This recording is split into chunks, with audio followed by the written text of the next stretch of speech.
A change of Transport Secretary, of course, and maybe a change of mood music. Just looking at what Mick Whelan's saying from ASLEF, a different mood, a different take, but a bit too early to say if it will lead to progress in the dispute. Yeah, I mean, there's very little sign that the government's changing its position. You're right. The previous Transport Secretary, Grant Shapps, refused to meet the unions at all. Anne-Marie Trevelyan, the new Transport Secretary, has met them. Apparently, she stood outside her office door and shook hands as they arrived in the Transport Department. But once that meeting was over, she shut the door.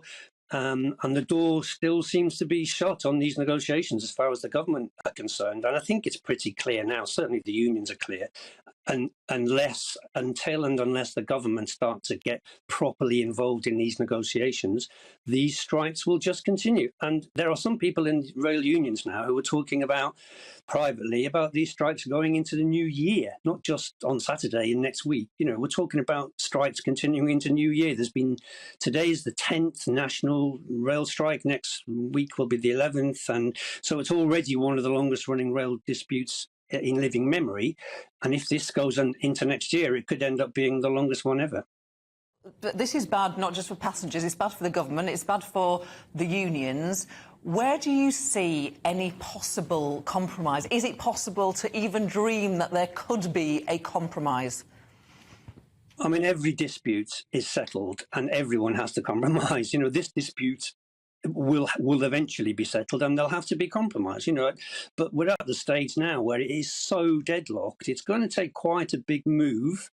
You know, either the train companies will have to make a proper formal offer to the unions without any strings attached, or the unions will have to say, OK, we'll accept these changes to working practices, we'll accept some ticket offices will have to close, or the government will have to get involved, you know. And I mean, I think it's increasingly obvious that the government are just going to have to get involved. Otherwise, there are meetings going on, you know, between the employers and the unions. There was a meeting last week. There's one this week. There's another one planned for next week. But there's so little progress being made. It's at the stage where it's hardly worth them meeting each other without some kind of government involvement.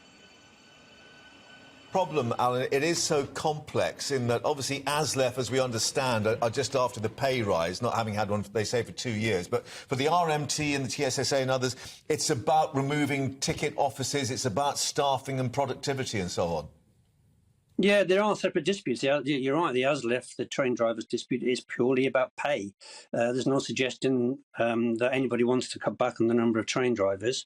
ASLEF say this is the third year without a pay rise. So, you know, yes, they are well paid, but, you know, that's a totally different argument. Whereas you're right, the RMT and the TSSA, they're embroiled in this dispute about changing their terms and conditions, having different opening times for ticket offices, not having many ticket offices, having staff on concourses, changing the way maintenance crews get to work, the way they operate, you know, fiercely complicated, difficult and potentially quite dangerous things that are being discussed. So, you know, it is incredibly difficult to see an easy way out of this. There are so many different disputes, there are so many different aspects to it, and it's been going on for so long. The longer it goes on, the longer inflation keeps getting up, you know, there is no way these disputes are going to be settled anytime soon.